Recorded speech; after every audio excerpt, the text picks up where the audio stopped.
Hey there, comic book friends. I'm Freddie Catonic, and this is the Comic Book Roundtable. And I'm gonna let my hosts today, my co-hosts, I'll let them introduce themselves. So why don't you go ahead, Kent? Me, Kent Clark. Me from Monthly Moon Reporter. Me, I'm not Bizarro. No.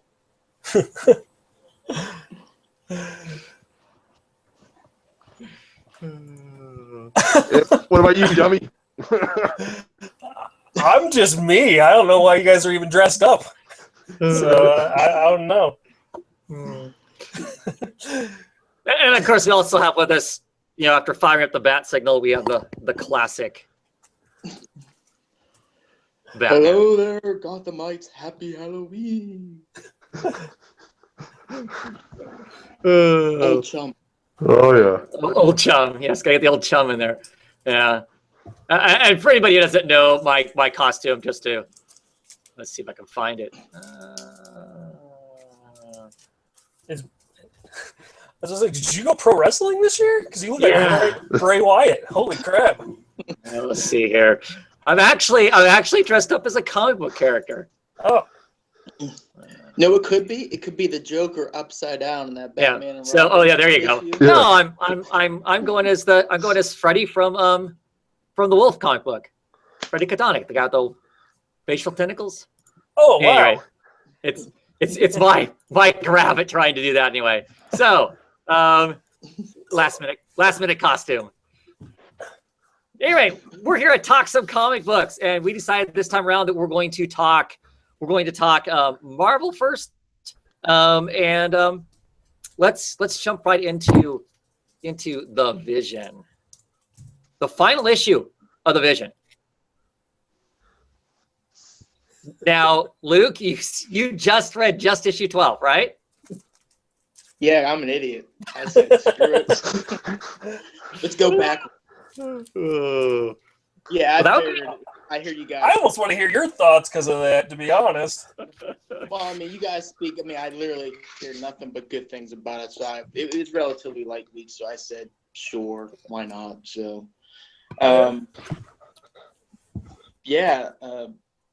it was pretty good. I mean, surprisingly. Obviously, the whole thing with, oh boy, how did it go? This person wanted to kill this person, so I stopped and killed this person instead, and accidentally he killed his son. I was like, what the heck is going on? But the obvious question, who was that? Was that his wife at the very end that he was kind of tinkering with in that box thing, or trying to bring her back, or what? I think that was kind of left open to interpretation on what that would be. I mean, He might be remaking his family again. Right. I can't do anything but highly recommend this book. I love the way it ended. I thought it ended really well. With as good as the book has been all the way along, I was concerned. Any time a book ends, are they going to land it? What's the plan and whatnot? I think off air, Comics to Comics made the one comment that the one part of it that I kind of went, oh, okay, why do we do that? And that's with the dog. The Scarlet Witch shows up with the dog, and I mean, I get the idea the dog makes you feel better and whatnot, but yeah, I mean, of all the things to resurrect that happened in this, the dog really. Well, I get what they were going with, in her relationship to the Vision and all of that, but that wasn't the harshest loss by the least in the series. I almost would have been more interested in the Grim Reaper being brought back than the dog. Right. But yeah, the brother. Why not bring back the brother if you're going to bring someone back? Exactly. Exactly. But I mean, so reading this issue, you get the whole kind of flashback as she's kind of retelling the story that's all in this, this red. Did you think when she was telling this that this is what actually maybe really happened? And she was confessing. And I'm thinking, oh my God, she actually went in and tinkered with the Vision's mind twice. I'm thinking, oh, this is nuts, But she And- has that line where she says, where he goes, "I'm going to go and straighten this out and tell him," and she says, "No, don't Right. do that," because so obviously there was some kind of fabrication taking place there. Yeah. But I love the ending to this because I don't know how else okay, write a better ending. I mean, I I don't know how you would. no. So it was just really good, and this is kind of a testament to having a mini, and I hope Marvel kind of does that more often. I don't know the sales for this comic book necessarily, but I mean, no Civil War interruptions, just Exactly. solid writing. This and Sheriff of Babylon show that what he can do. Yeah. And yeah, no interruptions of any kind. I bet this book sells like gangbusters in trade. Oh yeah, Because all of us who picked it up in singles were talking about, oh my God, you gotta get this book. And once again, CDC, thank you very much for talking about the book as much as you did. So I went back and grabbed the first couple issues to get on the book in singles because I absolutely love it. Everything about it. I love the quotes that are in it. The characters that are hung up on Shakespeare. All of those different elements. I just really make it a very smart book. It gives you lots to think about. I mean, it gives you just tons to go, oh my gosh, what would you do there? Kind of thing. And I like all of that. It was one of those series because I picked it up issue 1. It was kind of just, I like King. I like what he's doing with Grace. And as I was reading, I'm like, is this speaking to me only? Like, is it something I really enjoy? And then I got to issue about 2 or 3, and I was thinking, no, okay, I got to tell everyone. I got to sing from because I remember you were going to pick it up. Right. And then you were kind of like, well, I got a pretty big pull coming. So, yeah, I don't know anyone that couldn't find something in this they wouldn't enjoy. Yeah. I don't know. I mean, the art's kind of interesting. It's not... apparently, Apple needs to update. 1 second. There we go. Now I can see it. Yeah, I mean, it was just really enjoyable. I think it was kind of the hidden gem of the end of last year and this year. Kind of the one comic that everyone enjoyed, but no one was praising as much as it deserved. Yeah, it's definitely. I mean, unless something really magical happens, it's got to be like probably pretty close, if not top comic for me for 2016. Yeah, I mean, yeah, I'll give that away before I make the video. It'll probably be my number 1. Yeah. So Luke, what did you get out of this? Are you tempted to go back and get the trades at least? I think I will, to Yeah. be honest. I mean, just one issue. I mean, after he loses his wife, and then all he's got is just his daughter left, and it's like you kind of feel for him. I mean, Yeah. he's whatever. I mean, but it's like, man, you gotta basically raise this. I love it how they were just talking about her being normal, and she's like, "No, I'm not normal." It's just like, Right. for like a conversation, they're not even human. So it was good. Yeah, I'm definitely I'll get the trade on this. Well, yeah. I mean, because I mean that whole thing about being normal. I mean, that's one of the things that's going on through the whole book is them trying to be normal. Them just being another, family living in the suburbs. There's nothing special about them, kind of. There's just some really good social commentary in it. I mean, yeah, you can go, they're androids, but if you've ever lived somewhere and you've tried to keep up with the Joneses, if you will, there's a lot you can relate to in this, and realizing that you should kind of embrace what makes you strange and what makes you you. And I love that element of it. And it's like, why can't DC just let him do this with Batman? Because he can go. I mean, you look at Sheriff and you look at this, and this guy should be making Batman something that we've never seen before. Yeah, it's kind of a waste because, I mean, I think we all talked about it. In some sense, it feels like, because of what Batman is, he's kind of stuck, following editorial whatever, and has to go a certain direction, as opposed to, get him off Batman. I know it's their primo book. Get him off that. Put him on another version of Batman where he can just go, where he can just kind of do what he wants to do. Yeah. I mean, personally, I think he's already earned that. I think, maybe heresy for some people. I think he's earned that over Scott Snyder. Just in general, his writing, I think he's told some better stories, And so I would love Yeah. to see him be able to take that and go with it. You know, like Snyder's getting to do now with All-Star, you know, kind of a thing. So I don't know. I mean, I read this book, and like I said, reading Sheriff of Babylon, I just feel like that Batman is some weird aberration for him as far as writing, because It's got to be editorial. There's no way this is. I don't know. I think the other ones he's allowed to run the foot race at full speed, and with Batman, he's got a ball and chain around his foot. Yeah. That's the only way to look at it. Yeah. I mean, I'm curious about this next, you know, not to get too far off on Batman, but I'm curious about this next arc and stuff, if he's got more room to do his own whatever with. So basically, I don't know. I mean, what goes on from the Vision from here? I mean, I think you said, does someone say that the daughter? Yeah, Yeah. she's in Champion now. She's in Champion. Came out a couple weeks ago. You know, and the Vision goes back to, You picked up sure. that one. I'm sure the Vision goes back to being in like Avengers Now or one of those other Avenger books, I would guess. Yeah, which comes out next week, and I guess I'm checking it out mainly because of the art. And Mark Waid's, you know, he's done me wrong in some cases, but for the most part, pretty solid. Mundo art. Yeah, Just glancing at the comments, they're saying that the Vision was selling 20,000 issues, which isn't a lot. I mean, it's No. not. I mean, that's right at the tipping point of potentially not staying around. Which to me that's insane. That's insane. The book is just it's just a brilliant book. It's so good. Just in comics, regardless of superheroes, regardless of Marvel, DC, whatever. It's just good comics. I would put it up against just about anything independent coming out right now, and probably it'd be a good fight at the very least. If not, it'd be better.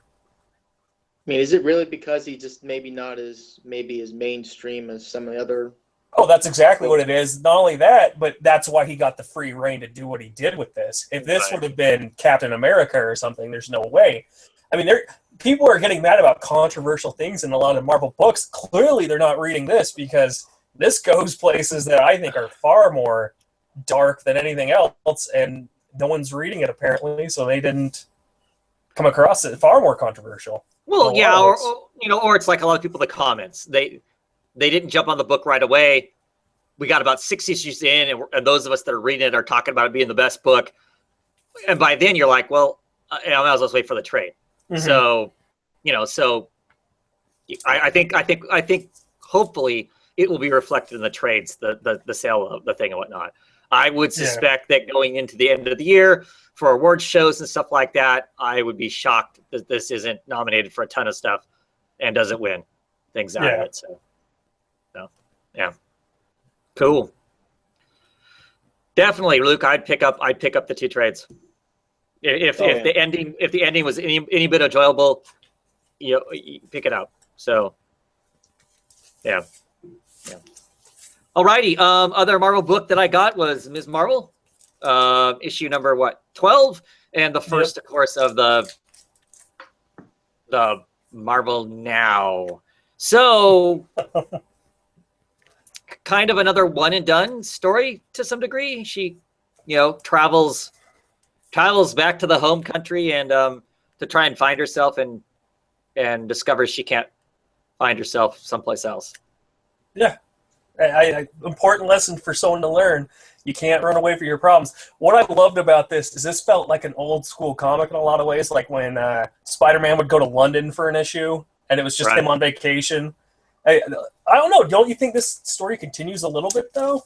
Oh, yeah. I mean, there's clearly through every issue, even the stuff that drifted off into the Civil War, it still has its own story going on. Her own personal journey. For those of us who are unfamiliar with Muslim life and life of a Pakistan family or of Pakistani descent, that's all a learning kind of a thing for all of us, I think, too, as readers.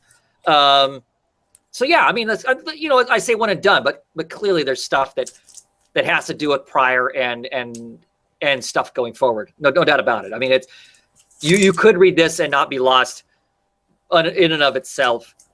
But for those of us who are reading this series, it ties into everything else. Yeah. Really liked the art in this too. Yeah. I was surprised because the main art has grown on me. I didn't hate it, but it was obviously not going to be my favorite for those of you that have been reading it. Mhm. But yeah, this was really kind of solid. I get what they're trying to do. You know, this is if you want to hop on Miss Marvel. Maybe some of the hype is, you know, people didn't read it before, so this is a good jumping on issue. Obviously, it has that #1 in the corner. Mhm. I don't know why more people are reading this. How much does this sell, audience? Well, see, here's the thing: is I don't think they can really totally tell us. Because it's And I digital. Because my understanding is from listening to G. Will Wilson, the writer, talk about the book, is they get an obscene amount of sales digitally for this book.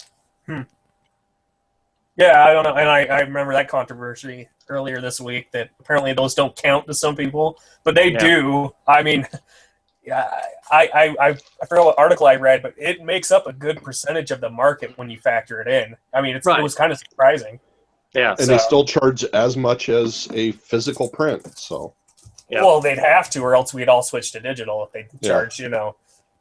I wonder how they do that, because, I mean, you're factoring the cost of the printing costs and all that for a physical copy. I wonder if anyone's ever raised umbrage with that with them. I mean, what would they do? I think plenty of people complain about the price of digital books. Yeah. yes, I mean, and for that reason, that you're, all you're doing is paying for the creators on the book, not, people's names that are inside the book. You're not having to pay for, the physical copy. So, yeah.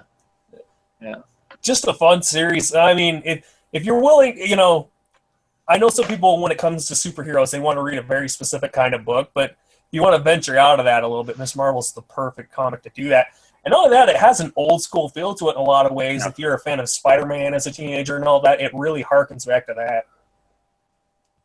Oh yeah, definitely. It definitely does. It's a fun comic. She's a fun character. She, the age that she's at and the stuff she's exploring, all of that stuff just makes her really, really fun. And it has a little bit of social commentary in there. I know, as we know, some people are afraid of that, but I think it's partially what makes it a good book. And look at the comments. Black Cool is saying that in September, Ms. Marvel sold 27, almost 27,500 copies. That lands it at number 90 in sales. Wow. 28K in July, 29 in August, 28 in July. But I think if you factored in digital, it'd be much higher. Oh yeah, I'm sure it is. I'm sure it is. So, but no, I continues to be a smart, kind of a fun, fun book where we get to see this character genuinely developing. That's another nice thing too. Is lots of these characters have been around for forever. They don't seem to grow a whole lot. Yeah. Whereas this character doesn't have that real longevity, and we actually, honest to God, have seen her go through things, not make some of the same mistakes twice, and learn from stuff and move forward. Which is nice for a big two superhero comic to actually see she's been given the time to grow. You just nailed on it, actually. One of the big problems I have with Big Two Comics right now is she goes through these things. There's consequences from them. She grows with them. Good storytelling that way. One of the few superhero comics that actually does that now that I think about it. Right. Because usually you have an event, and then within 2 issues after that event, those consequences are long gone. Yeah. no, she wasn't to Marvel, is she? I'm sorry. What was that? Is the writer exclusive to Marvel? I don't know. I don't think so. But I don't see her writing any other comics either. I mean, I know she's always writing books and stuff like that also, so I don't know. And she did, what was it called for a little bit, didn't she? Oh, why can't I think of the name? I picked it up. A-Force, she started out on A-Force too. Yeah. That was it. She writes occasionally other things, and I think this is kind of like really her baby. So Yeah. cool. And I think that's it for Marvel books. Is that right? That I have, yeah. Yeah. Okay. Marvel news, is this the weekend that Doctor Strange opens up, or is it next weekend? Next weekend. Next weekend. Okay. So it's in Europe. It's open now, right? Yes.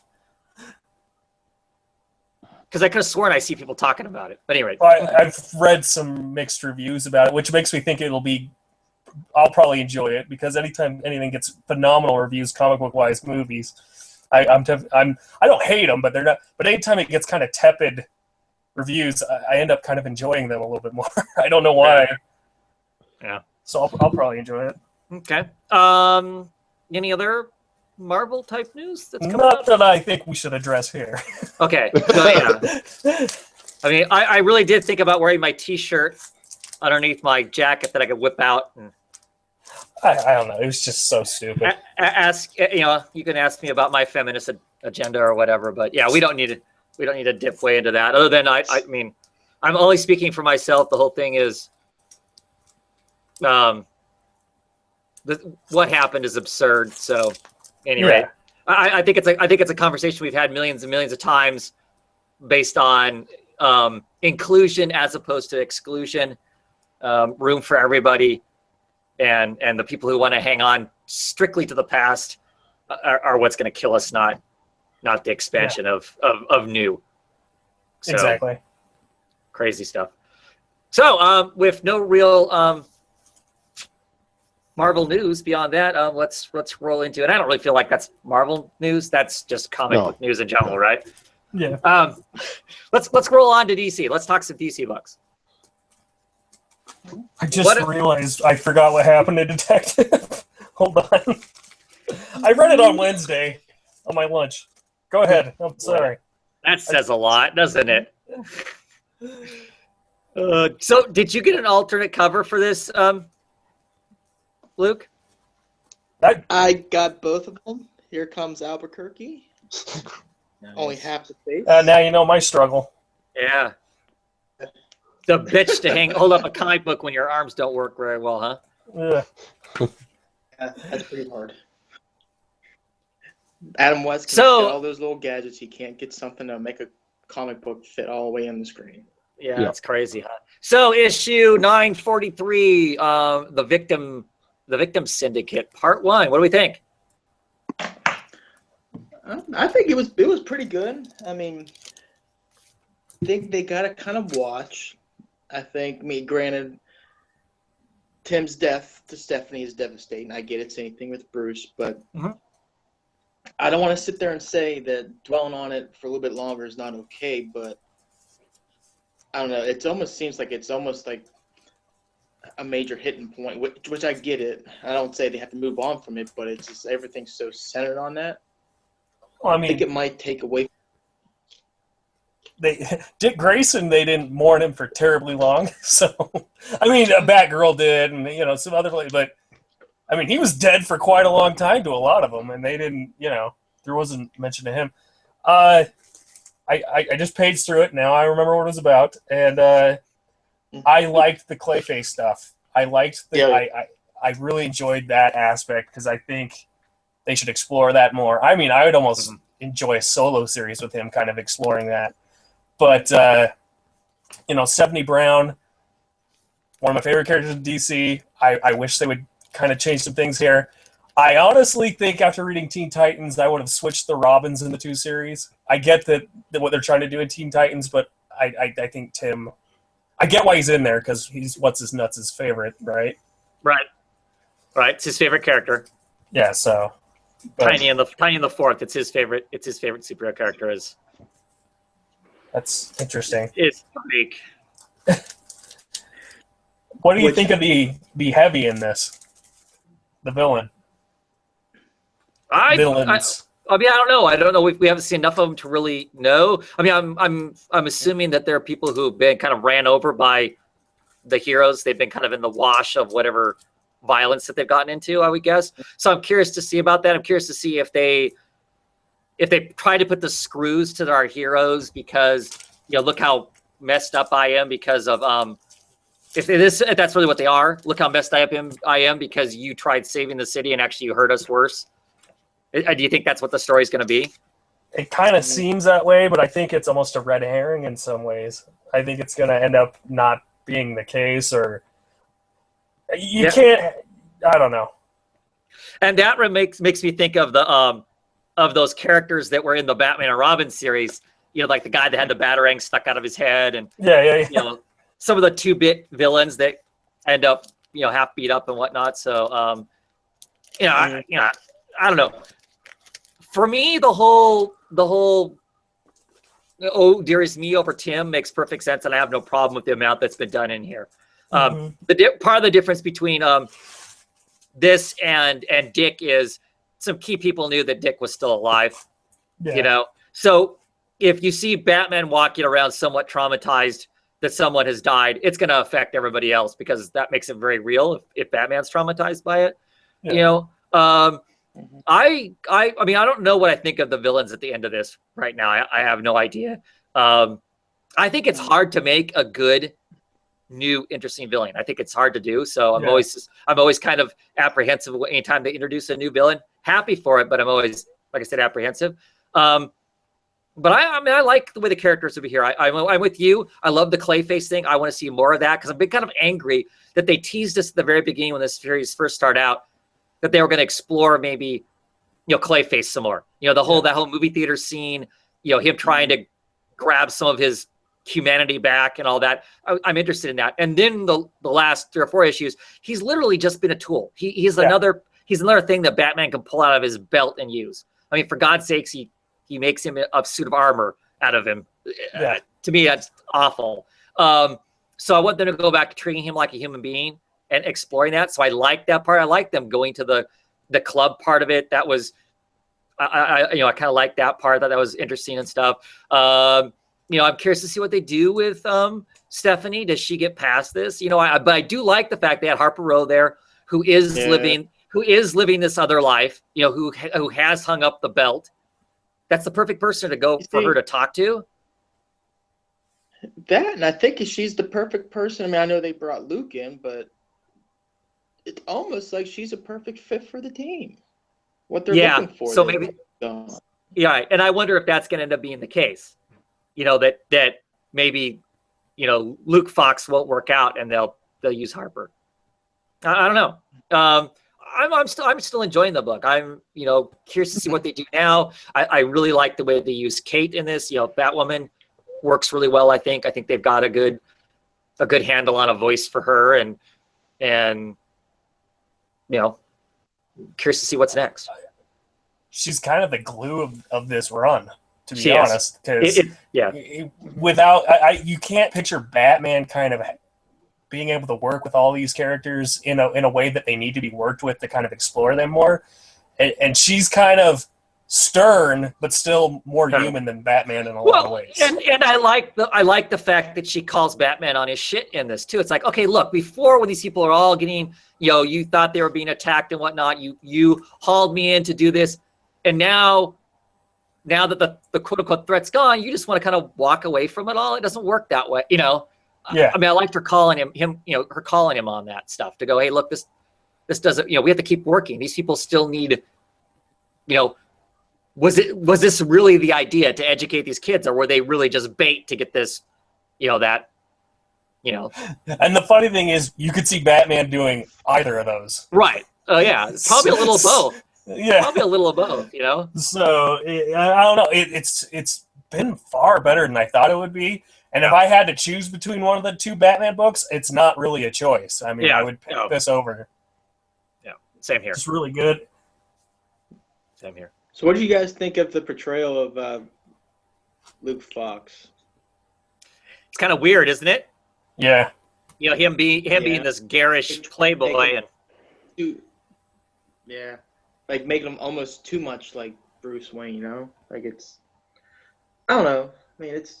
So I'm trying to refresh my memory on it. Was he always kind of portrayed that way? Because I didn't think he was. No, he was. I mean, he did do the MMA thing for a while, but he did that as training. I mean, that's how he thought he was going to get the training he needed to, you know, to be the superhero. I mean, that's why he was doing the that and to piss his dad off, because, you know, his dad did not want him to be doing combat stuff. No, he's never been portrayed as the playboy ever, kind of a thing. He was the good kid. To go to school and get the good grades and do what mom and dad says and all that kind of stuff. So yeah. Complete change. And he wasn't even that way what little bit when he was in the Burnside Batgirl book. Even what little bit that he was in that, he wasn't portrayed to that degree, I mean, he had his own company, he had money and whatnot, and he wasn't really being a superhero anymore. But he wasn't being, that egotistical, playboy thing that Bruce does too. So yeah. Alrighty, cool. What else do you want to talk about? Want to talk Wonder Woman? Okay. Wonder Woman issue number 9. Did you just love that 2-page splash as much as I did? Now I gotta go. I was just looking like where the names are. There we go. 2-page splash. Which one? Oh, the mall. I mean, Right? it's not a original idea by any means, but it's just I really enjoyed it. The mall 2-page spread. Is that what you're, See, is that what the you're mall, talking about?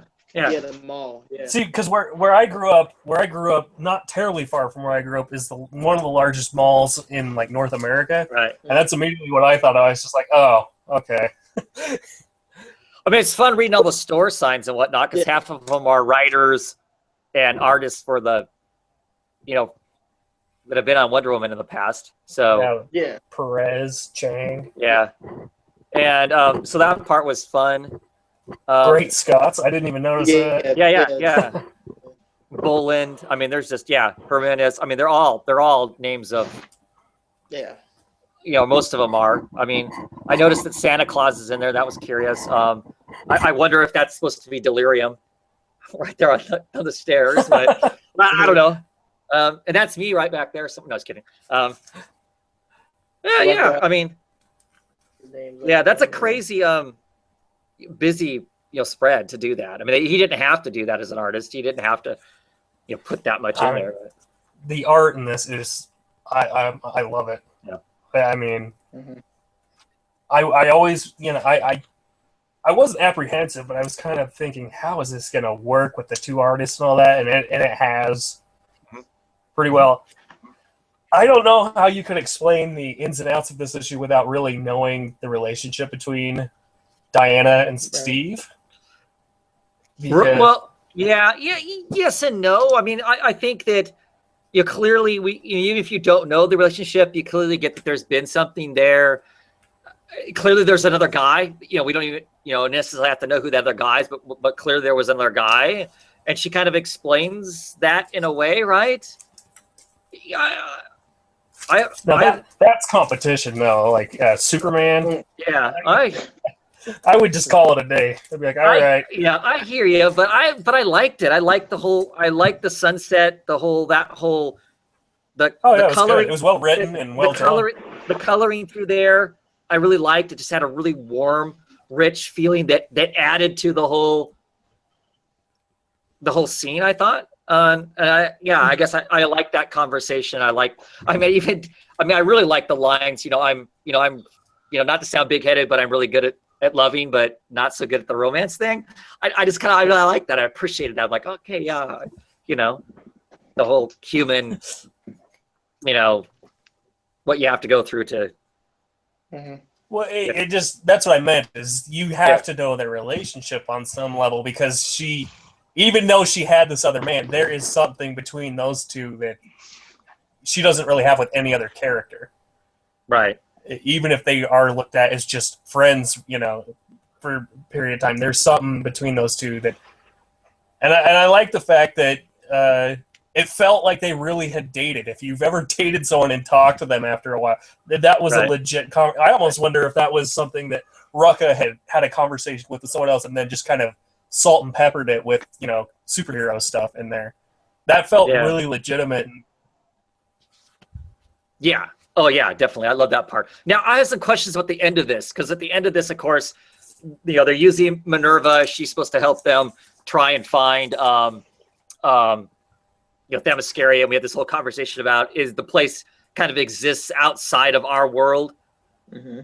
and all that. I think that's all really interesting. It's always been there. It's just kind of, but it's not like a physical location. You could just, of course, how people, how they crashed a plane there. It's all divine, right? Okay, fine, whatever. Okay, so at the end of this, they're looking around for it. Her and Trevor, and they suddenly, suddenly they're surrounded by people and stuff. They're on a rainy, dark-looking version of Themyscira, and there's a person, says, daughter, welcome home. Is that? I thought her mom was a brunette. Yeah, she was. So this is not matching up to year one. So is this a false memory? Because I say that because in the last run of Wonder Woman, mom was a blonde. Yeah. So is this a different Themyscira? Because part of this whole Well, look at her face too. Look at her face when she sees her. It's not, if you have, I don't know, if you don't live near your parents and you haven't seen them for a while, when you see them, I don't think you make that. I mean, I can say that from experience. You don't make that face. That's a puzzled face. That's kind of like a what the hell's going on face that she's making. Okay, if that's the face, I just wasn't sure, and so I just wanted to check with somebody else that had read it. I'm like, okay, so in our Nicola Scott version, I mean, basically, her mom looks like an older version of her. I mean, they're both brunettes. They're both and this soft-skinned women, and then you get this kind of harsher, blonde that looks more barbarian than she does Amazonian. So I just wondered. Yeah. So we're not really in Themyscira, or we're in some weird version, because I mean, like I said, the part of the conversation is she doesn't know, her past has been kind of melded with. So is this part of the past that's not quite right? I don't know. I'm curious about that part. That aspect has been kind of a slow burn. Not that I'm complaining, because I've been enjoying the book, but Right. we aren't really getting that unpacked, which Right. I don't envy that writing. I don't think that'd be an easy thing to write. Yeah. Well, I think that's what's going to happen now. It seems to me like this first arc was about, giving us that kind of brief kind of a, year one thing at the very beginning from the even issues. And this one kind of, sets a tone and gives us a, version of Cheetah and gets that character back in it to use as a. I loved that depiction of Cheetah in this. That has been a highlight of this run. Just really interesting take on her, I think. Yeah. Yeah. So any thoughts, Luke, on the end of that? No, it's just, again, my Wonder Woman history is not nearly as good. Okay. Looks like Bad Dad needs to go take care of some crime upstairs in the kitchen. Okay. Cool. Okay. Good luck. The only thing is, again, little victim or whatever, not the victim syndicate, the crime syndicate is running rampant up there. Sure. No, but the only thing I was just kind of confused on is that what they were talking about, that lady talking about she has Wonder Woman working for her. Is that like a new character, or is that like an older? The person who got like that, I don't know, is like a scientist or the blonde. Let me crack up with the comic again so to make sure I know what we're talking about. There at that. I can't reach my copy. there when they're with Edda and stuff. Oh, you mean this person? Let me see. Is that who you're talking about? Yeah, her. We don't know who that is. That's like a new character. That's somebody that's clearly got their own agenda going on, and I don't know. Clearly she's manipulating Wonder Woman. This whole conversation here with the computer and whatnot, and them kind of mentioning that that Wonder Woman is completely under their control. So clearly there's some other. I'm assuming there's some other entity, government entity, or otherwise, it's manipulating things. Because we also had that one, that the head of this little government organization that Steve is part of. that's getting the debriefing, right? We know that she's got something else going on from some prior issues. Yeah. So, and I would assume that this blonde woman is part of that too, maybe. I would imagine. I don't know if you'd want to Yeah. have like several government organizations. I mean, that would only complicate the plot. Yeah. I don't think that would make it more interesting. All right. But hey, Chief O'Hara and Commissioner Gordon got the back signal running. I'll be right back. Okay. Good luck. I forgot what Chief O'Hara's main like cat. He was like a fake Irish guy. Right. Yeah, I mean, because I've seen that guy on a Twilight Zone episode. He's from like the United States. Right. What was his thing? Like he would say though, didn't he have like a catchphrase kind of? Well, yeah, they all did on the '60s TV show, but I can't remember what it is. Yeah. It's been a while since I've. Oh, let's see. So Teen Titans. I don't think Luke reads Teen Titans, and you said you read Teen Titans. I did. So this is the first official issue, #1 after the rebirth. Yeah. Right off the bat, I hate the art. Yeah. What did you think? Of course, I think this is the only issue the artist is on. The artist has left this book due to creative differences, is my understanding. Wow. So I don't know if we only got one more issue and it's done with this artist and we get somebody else. I don't know. If the art stays like this, I won't stay on this book. Yeah, it's really. It looks like a cartoon still, I would say. Yeah. I don't know. A lot of photoshopping, I would say too, from the look of it. Like I think it's drawn and then heavily edited in Photoshop. Mm-hmm. I will say one thing I did enjoy about this issue is how the characters were introduced. I was looking at this because it's a new #1. I've been trying to do this with the Rebirths I've been reading. Well, no, I look at this if you're a brand new reader. Okay. And you're reading it for the first time. You don't know you maybe know Robin, or even you may recognize like that way that he kind of explains how each of them are. I feel that's better than having like a cut off word bubble of them being like loves to shop, something like that. Right. Or wasting an issue. Yeah. On each character of them being that way. It kind of gave you an idea of their personalities. If the writing's done, you'll expand upon that in subsequent issues. I don't know how long I'll personally stick with this because I like Raven, and that was kind of about it character-wise in this. No one really jumped out at me as someone I could latch onto as a character and kind of run with them in this. Mm-hmm. I mean, well, see, that's just it. I like most of these characters. I just don't care for the portrayal here. Quite frankly, I hate the premise of him capturing them all. Yeah. I mean, I know that Damian comes across as being, kind of a dick, but this goes beyond being kind of a dick. Like he would ever team up with somebody if they captured him to try and prove something to him. And so what would make you think you'd turn that around and go the other direction? I don't know. I mean, they do tell him that at some point. Look, this is not the way to do this, but they should have had one character in here that wasn't going to be a part of the book as a whole. Just be like, no, and leave. Yeah, right. They should have at least had that. That's what I meant. Is I like Starfire, I like Kid Flash, I like Beast Boy, just not how they're being portrayed in this because they're not being portrayed well because they're just kind of Damian's kind of backup dancers, if you will. Well, right. And it's like, immediately point out in 5 minutes, you guys are all pathetic unless you're together. Oh, yeah, perfect sense. We should all be a team together. Really? I don't know. I mean, I don't know.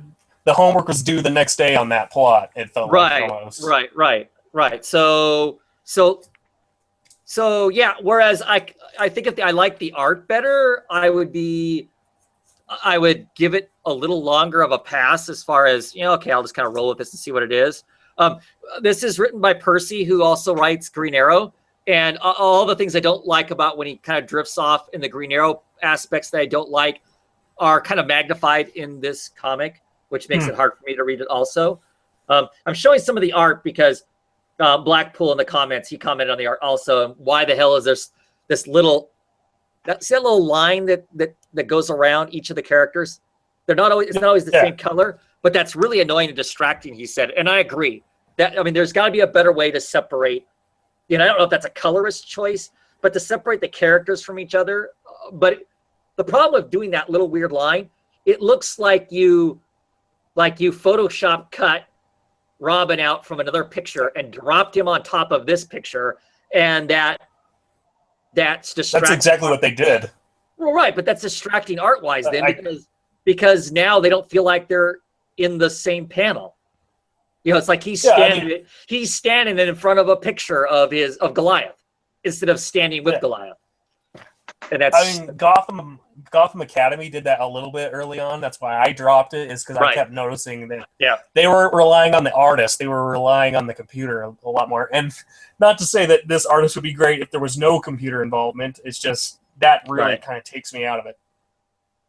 Yeah. So, yeah, I mean, like I said, I'm probably will suffer through a few more issues because I like the characters, not necessarily 100% in here, but I like those characters. So a few more issues because now I'm curious to see who the new artist is on the book, and if That the might artist change everything. I didn't realize Right. it was gonna be- right, and that's it for me. If the artist is a better artist, somebody I enjoy more, some of the other stuff that's going on in it, I'm enjoying the art better. I'm a little more inclined to give a pass on some of that other stuff, but it's definitely a book that's on a short list because I had 26 books on my pull this week, so Jeez. things have to start going away, and it's those kinds of books that are going to go, the ones that are just there's nothing in that makes me want to keep reading it. So yeah. What else did you read? Anything else read, CC? Oh yeah, I do. I was just You're wondering- back. Okay, sure. What are we reading? Yep. I'm sorry. We talked about Teen Titans. Did you read that? Yes, I did. What'd you think? I think it was okay. I heard you guys talking about the blue line. I remember that blue line. Batman 66 did that early on too. Yeah. Damian, I thought, believe it or not, the earlier part I thought was when he's kind of being more of the dick was a little bit better, and then when the tables kind of turned on him, I thought kind of whatever. I still like he could have some really good moments with Alfred. Mhm. Yeah. I really enjoy when someone like gets the good interaction with Damian and Alfred and they actually hit it right. It's good. I like how the ending got the dead Robin in the box. That's kind of messed up by Raish, but it was okay. But don't you think, like, the only character I can think of that's really an exception to that is Constantine. When you have a dick, you kind of need a foil for that person to kind of check that a little Yeah. bit. Because it becomes obnoxious. You're kind of, why should I like this character? Right. Where in Gleason's Batman and Robin, you had Batman kind of there Right. checking him. Because he was the best, he thought he was the best Robin. So obviously the other Robins weren't checking him, but you kind of need that. Yeah. I think you could have Raven doing that in this book. But, she's a little darker than him. Sure. Yeah, definitely. Yeah. And I'm not excited by the villains they point out at the end of the book. I don't. Yeah. I'm tired of League of Assassins, I guess. So. Alrighty, what else do we want to talk about? Did anyone else read anything about this Wonder Woman 75th anniversary? They Nice. were sold out After? at my shop. Yeah, and I didn't get my copy, but you can Really? gladly talk about it. No. Okay. Well, I won't spoil it because there are some good things in it. It's a collection of short stories, but they have a really good cast of creators, and they got Albuquerque writing and drawing, Gail Simone's in this, Hope Larson, Yeah. that girl, she has a short here. Liam Sharp writes and draws a very short one. You have Marguerite Bennett. She kind of does like a bombshell type thing. So I mean, it's a whole Cool. bunch Cool. of good stuff. But there's one Greg Rucka does. It's awesome. Yeah. It's an interview between Lois Lane and Wonder Woman. I won't Oh. spoil. It's nothing really gonna just knock your socks off as far as kind of content, but it's just kind of like what they were kind of going after. It's really good. Kind of like I don't want to say a character study, like that's a little over exaggerating too, but it's just a really good angle and a really original way to kind of get into the mind of Diana, which is really, really cool. And there's a couple of old history stories. One toward the end of World War II. It's good. There's some clunkers in there, but I think you get that when you get all these short story type things, where especially when you got a lot of the good creators. Some of the not so named ones are kind of but it was good. But yeah, that'd be interesting when you guys get it. What you guys think of that interview between Lois Lane and Diane, the one that Rucka did? Cool. It's prose. It's literally like an interview. Yeah, I will be getting a copy, but Yeah. they were out when I got to my shop. Looking forward to checking it out. $8. But Is it square bound? no. Really? $8 and it's not square bound, huh? Wow. Yeah, $8 and I can't even show you. Yeah. No square bound. Staples. Okay. Kind of surprised. I figured at that price it would be square bound. Wasn't the American Vampire square bound? Yeah. Yes. Huh. Interesting that wouldn't be then. Weird. Okay. Any other books we want to talk about? I have a whole bunch that I can still talk about, but Yeah. CDC, did you read any more? Or I did, but nothing I'm really dying to. We got I haven't read Batgirl yet. I haven't read Blue Okay. Beetle yet. Okay. Future Quest, I was reading just before I came on. I don't know what I could say about it. I think it's very much you have to be a fan of this kind of, of these cartoons to really be into it. I don't know what I would say about it. I'm enjoying it kind of off the nostalgia of it. I wouldn't recommend this to anyone that hasn't watched these shows as a kid. I don't know what you would get out of it, to be honest. Was this issue more focused on Johnny and his people, or was it still a very big mixture of everybody? It was, I mean, Johnny's very much kind of a prominent character, but yeah, it's a huge, like, super group, if you will, to get musically about it. Everyone kind of has their moment in it. Space Ghost is cool in it. Yeah, but I realize when I'm reading this is speaking to nostalgia more than anything. I mean, Jeff Parker can write this stuff with the best of them. It's really kind of up his alley. You get him an older character that's kind of nostalgic, and he can run with it.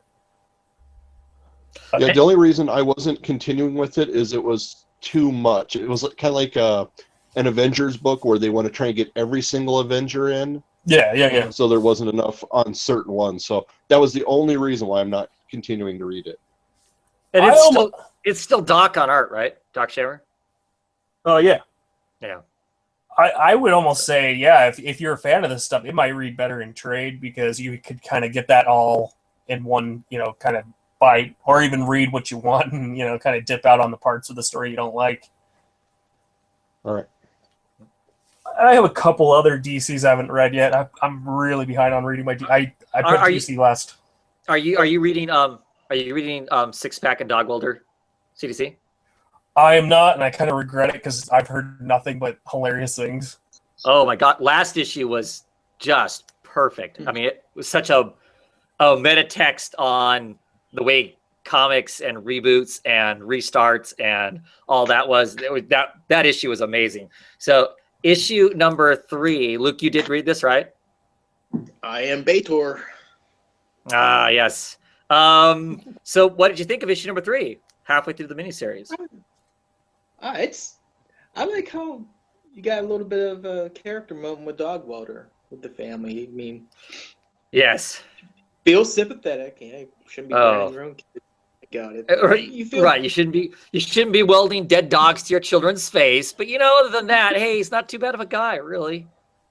Oh my gosh. Yeah, Yeah, I mean, yeah, sympathetic but messed up at the same time, right? I mean, because he almost can't reconcile the fact that he did do that. He literally, welded a dead dog to a children's face. That somehow they can't that they can't repair their marriage and repair their family, especially now that he has a voice you again. feel Because like he can't help himself. It's where it's like you feel a little bit of sympathy for him, but it's like he Right. can't help himself. You know, but still, Yeah. don't do that to your kid. No, I guess not.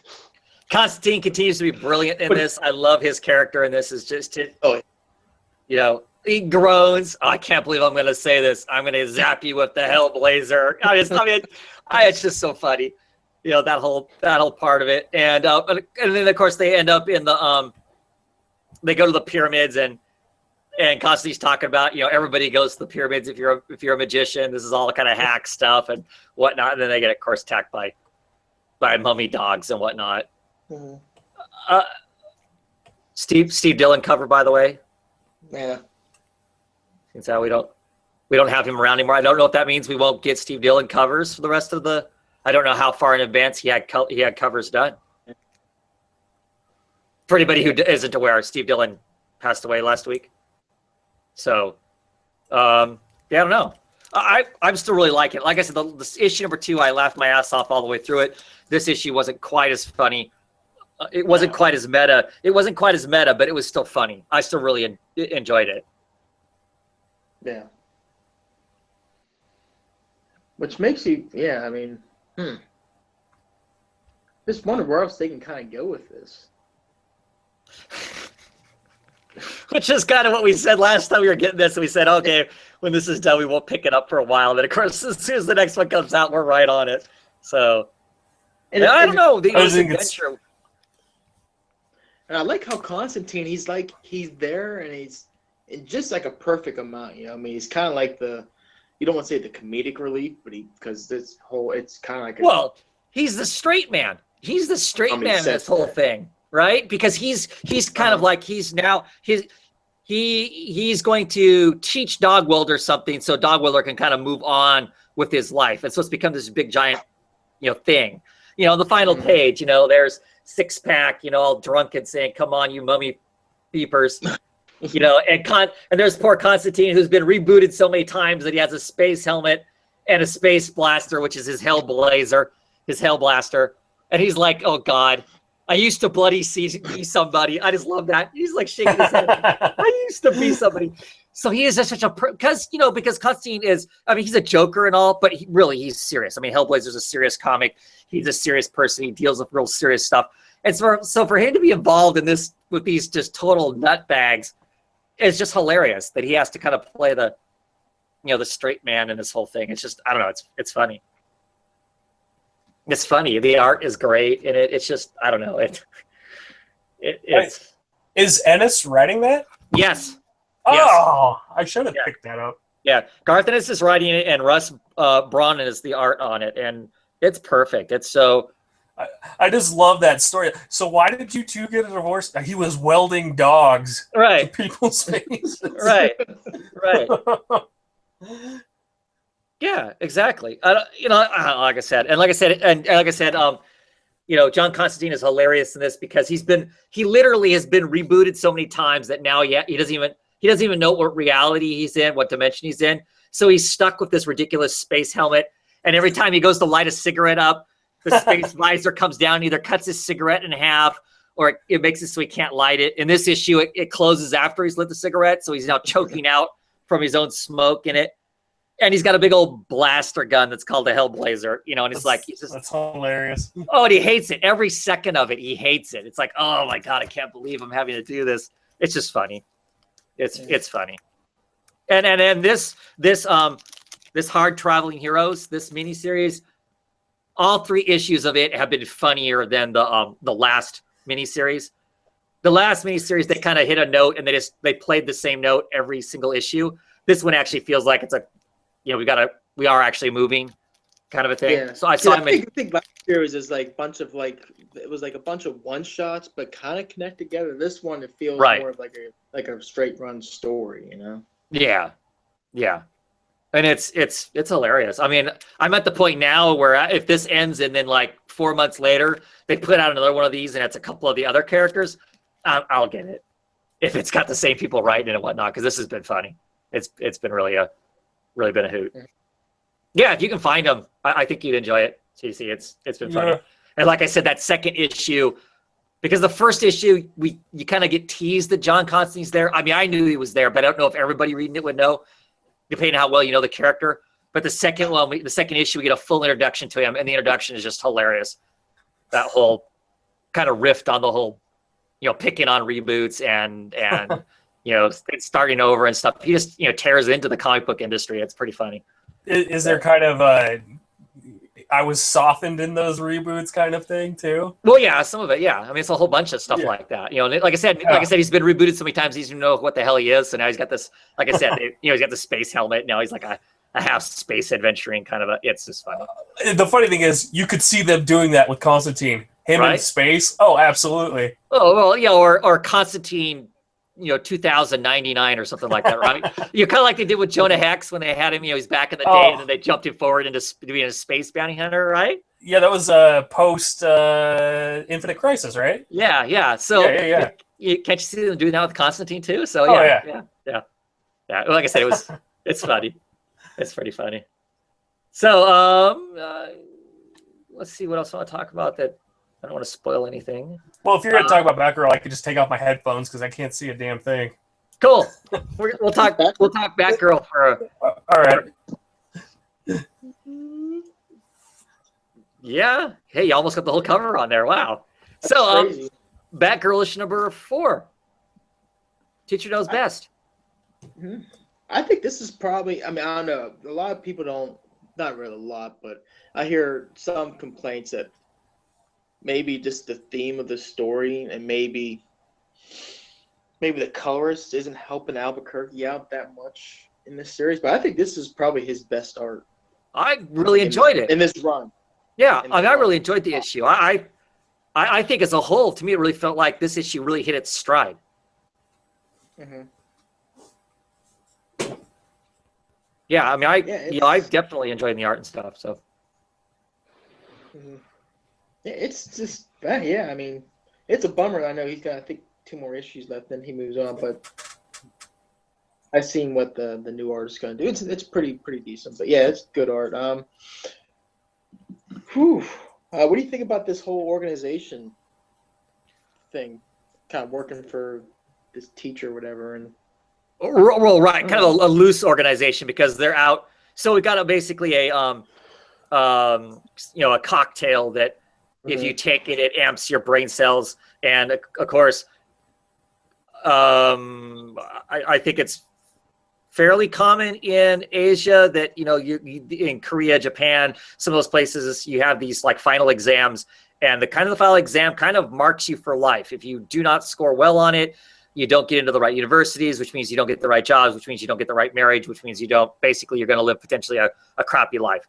And so there's a whole group of kids that have kind of been convinced, to be supervillains, to steal this formula to, make themselves super smart, right? Yeah. And they have a quote unquote teacher who's kind of instructing them to get this stuff to ultimately, get them this cocktail that they need. And I don't know, I thought it was interesting. Of course, there's the whole criminal organization half of it because, Barbara's friend has stole it and he's literally a carrier for the stuff. Mm-hmm. I think that's pretty funny, though, what ends up happening to him. Yeah. Yeah, he gets the okey doke. Right. Put on him. Right, because he's literally carrying it. He's infected with it, and he gets beat up. And after he gets beat up, they rush him to the hospital. And of course, he's running a fever, so they put antibiotics in him, and it kills his payload. So now he's in trouble because the criminal organization has already given them the money, and the guy who's supposed to be his friend's on the run. So he's kind of in a bad place. Yeah. I think it's interesting. I mean,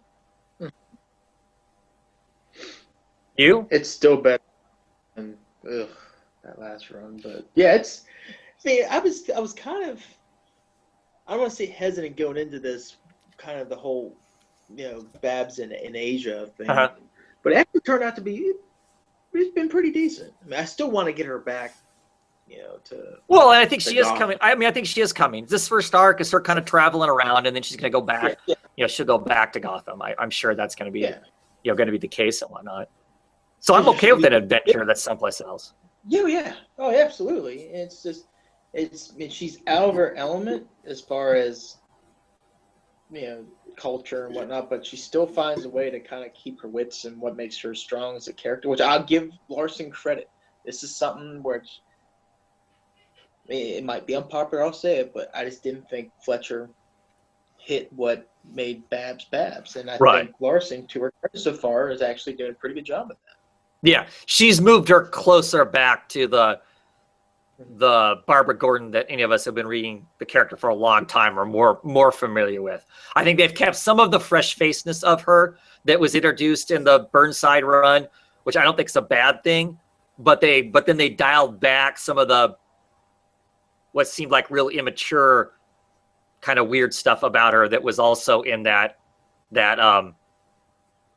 Burnside run. She gets rid of some of that. So she goes back to being more of the adult. Clearly in the situation she's in right now, she's the adult person acting in this potential relationship with this guy and some of that stuff. So I like this interpretation of the character. I think it's a good balancing point. She's not Gail Simone Dark, where it's just dreary as could be. Yeah. You know, she's found a way to have taken some of that weight off of her shoulders. So I think that she's more enjoyable if you're not into dark stories, but they haven't taken her so far to the smiley, grinny, fresh face thing that makes her too sickly sweet. So. Right. Yeah, hey, I'm gonna stick with the book. I'm enjoying it. Oh yeah. And I'm gonna take the chance to kind of bring up maybe a gripe. It's a good cover, don't get me wrong, but DC things, especially when all the Rebirth, all the variants had the white cover. Like you gotta be like real careful with handling these things, man. Cause we'll start to bleed through if your hands are kind of wet. So you gotta be like, it's a beautiful cover. Well, it's no marvel. Like they do the whites, but you gotta be really careful. Yeah. Fingers go through the page. Damn. Yeah, white covers. Yeah, are difficult. They're hard to handle. That's for sure. Yeah. Cool. Batman Beyond.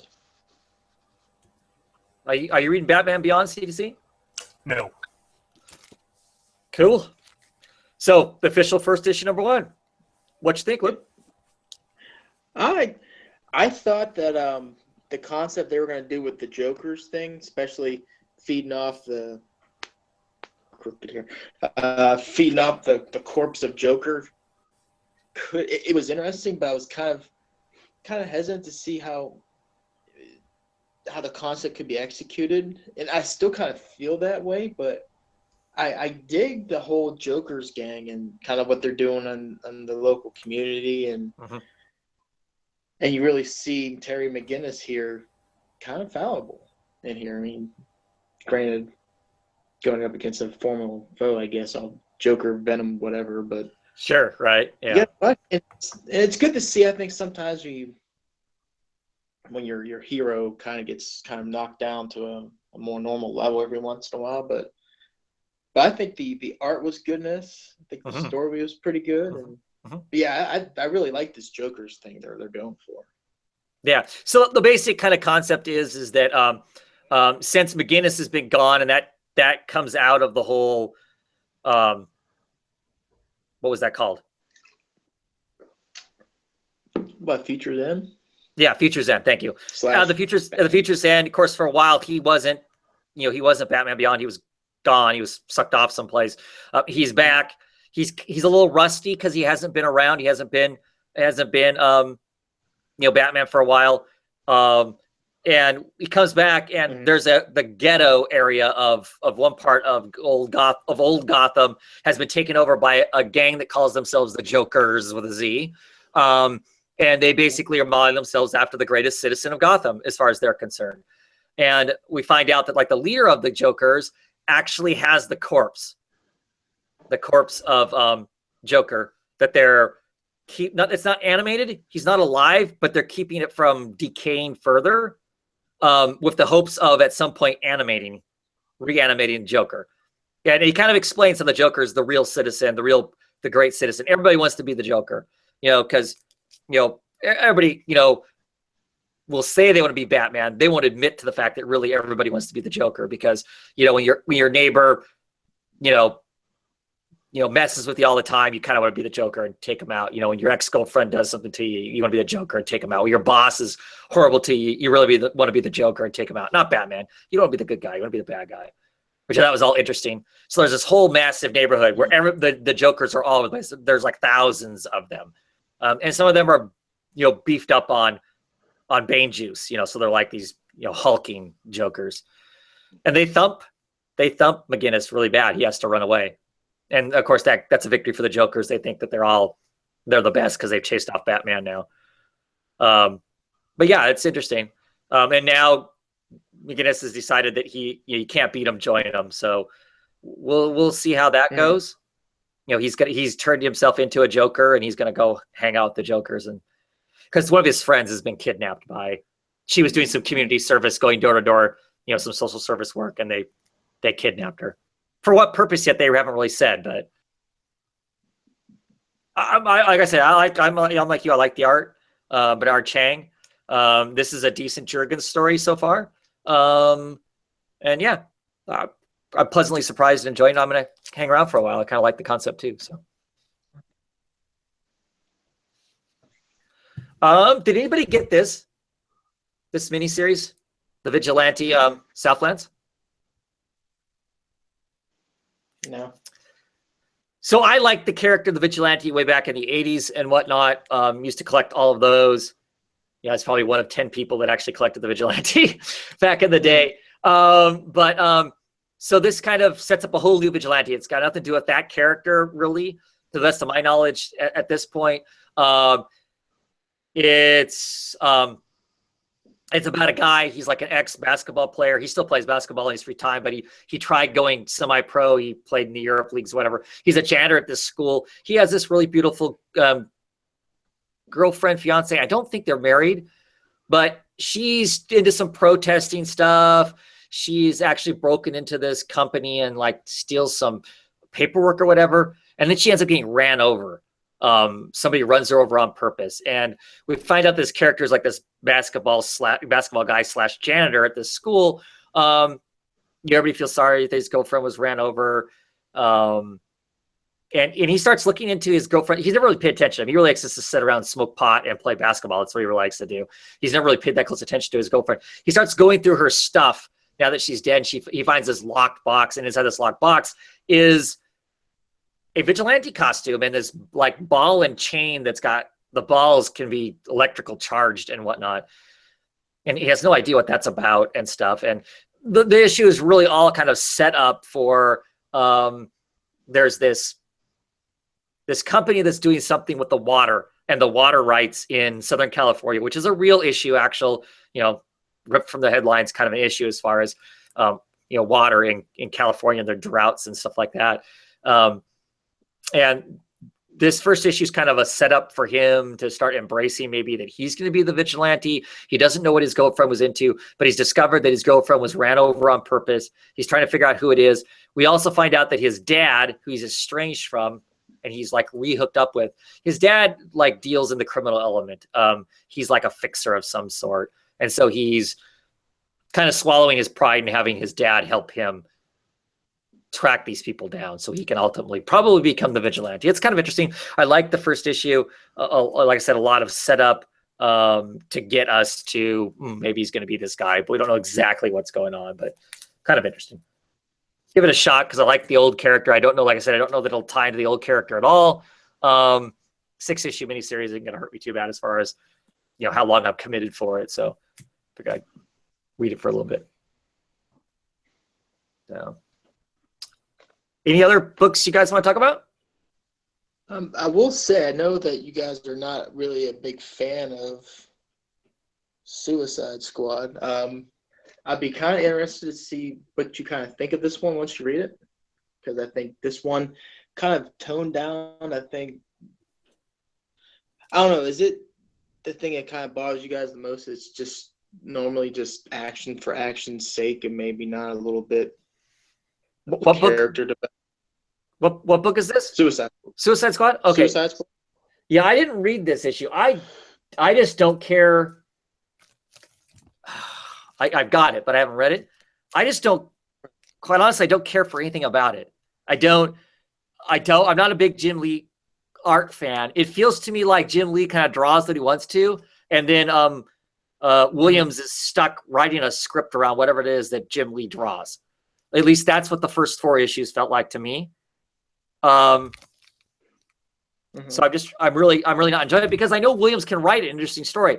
It's kind of like with Tom King. His indie stuff that he's writing is really interesting, and I enjoyed almost all of Martian Manhunter they wrote, but this does not feel like the same writer at all. So I don't know, but you can go ahead and talk about it. You aren't going to wreck anything for me. I ultimately will read it, but Right. It's not going to be your favorite. I just think this one's takes the pedal off the metal a little bit and kind of peels back, and you kind of maybe see what they're going with this thing they did with Zod. Now, that said, so are they just dragging You can feet tell by- for a couple? Are they just dragging feet for a couple months for the crossover with the maybe. JLA? Yeah. Maybe. But that said, if this person, they're hinting at a new member of the Suicide Squad. You mean besides the hacker? Besides the hacker, right? If by some chance that would kind of work out and they go into this Justice League Suicide Squad crossover, it would be interesting. We'll say that. The backup story with Hack was pretty decent, but Is that what the backup Right. story is this time? It's the hacker. yeah, it's Hack. Yeah. Yeah, I kind of like Hack as a character, so I'll at least make sure I get that read. But It's not going to be your favorite, but I think this one was probably a little better. yeah, still dropping it.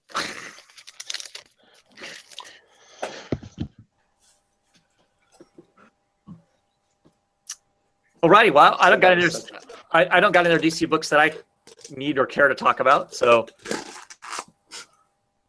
want to talk some indie books? Oh, news! What's going on DC wise? Mike, I forgot to mention Riley Rossimo is in that Wonder Woman special. He does that little short story art. Yeah, I think I'll probably end up going to look for it and pick it up. Yeah. Any DC news? I can't think of anything. Cool. Let's roll on to indie books. Mike, what have you been reading indie wise? We haven't heard from you all night, so. Yeah, it's because I don't read these measly big 2 books you guys do. I read highbrow entertainment. So, Skybound, Frank Cho, he's known for, being a highbrow writer. Yeah. It was a lot of discussion about a character he wanted to introduce, the main guy on the cover here. It was pretty pictures. I mean, everything you've seen, it is Frank Cho, his art. His art was good. Story was okay. It came out gangbusters the first issue, so I expected... It's only 5 issues. I expected this to be a crazy roller coaster ride. And this is like when you click to the very top and you're stuck there without any anticipation. It's just sitting. Oh. So it was okay. I mean, it lets you know about people, but for 5 issues and 5 issues only, this is 2 of 5. I was a little let down.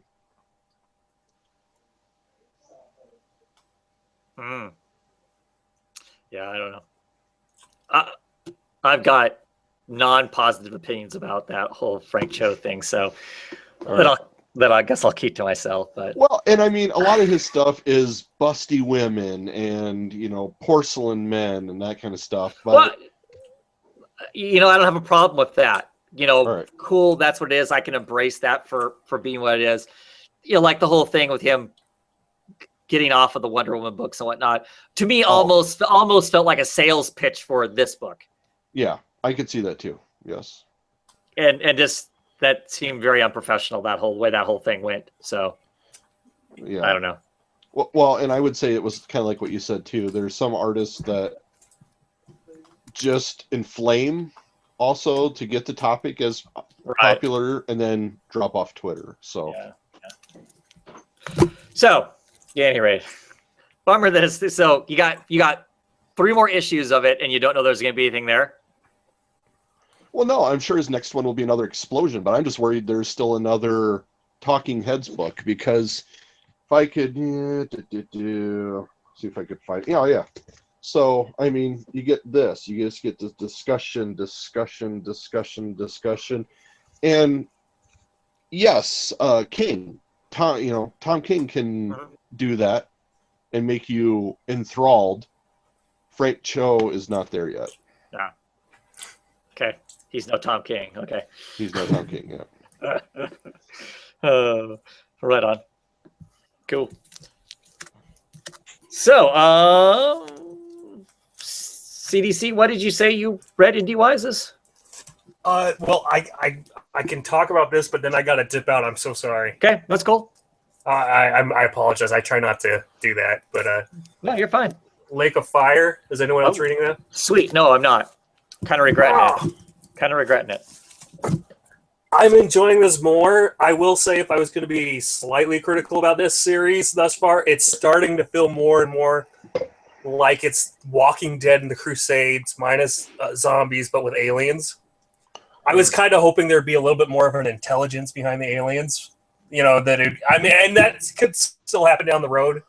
But you're kind of seeing people act and talk as if the world were coming to an end, which you would if aliens came down and you were, you would now, but back then especially.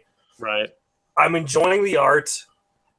The characters, I would say I would love more depth from them. I think this has been... the first issue really did a good job of establishing the characters, but I feel like kind of exploring those characters became secondary or even tertiary, I should say, to speak properly, in this issue. And maybe this is just kind of a bridge issue, but it's issue 3. I mean, you shouldn't be doing that this early on in the series. Sure. And is this planned to be a ongoing? I mean, is that their hope? Or as far as I know, I haven't read anything that would say differently from that. I wouldn't be surprised if this became a mini, either because that's what it is or through cancellation down the road. Right. But I mean, it sounds like I'm being negative on it. I am enjoying it. I just don't know that that I could recommend it to just anybody. You would really have to be a fan of either the medieval comic genre. I don't know that you'd be like an alien invasion story isn't really, if you're into that, that's not here. Mm-hmm. I don't know. They're pretty much a plot device right now, and there's no intelligence behind them, which works in The Walking Dead because the real antagonists in that are obviously other humans, right? Other humans, yeah. So I think there needs to be more there from the villains in this. Mm-hmm. I mean, they're kind of nameless. There's no intelligence behind them. They just attack anything they can get their hands on. I need more if I'm going to continue with this. Right. I guess real quick before I go, could we talk Witchfinders? Because I know you're a more Hellboy knowledgeable than me. Yeah. I'm enjoying this, but I feel like I'm missing out on some kind of... I knew nothing about this, but I love to kind of dip into Mignola every once in a while. Right. Okay, this is why I want to do this. Have you watched Penny Dreadful on Netflix? I haven't yet. I've got it queued up to watch. I just haven't watched it yet. I think that's kind of where I'm like, because that is really good. I mean, if you can handle lots of effing and lots of violent, lots of behavior that maybe some people don't let the little ones in the room while you're watching that. Yeah. It has a feel of that in this a little bit, mm-hmm. But I wasn't sure if I'm missing. Like, is this character well known in the universe? He was he's yes and no. I mean, he was a monster. I mean, he gets name dropped occasionally. Mm-hmm. Because he was doing stuff before the well before that stuff. Like one of his assistants that hangs out with him in a few of the series, she's in There's another miniseries that's going on right now, The Rise of the Black Flame. I think is what I think is the title that she's in, and she was kind of tagged along, was kind of like, I shouldn't say his assistant, because she was as much a part of the fighting the monsters as he ever was, kind of a thing. So his name comes up in the rest of the universe, but not as much. Like, well, it's kind of like Lord Baltimore. He's got that big. There's that big long run. I mean, he's there. What he does is noted in like the rest of the Magnolia universe, but it also stays in its own little place too. It's not influenced by stuff outside of itself. Do you know what I mean? I guess it's attached.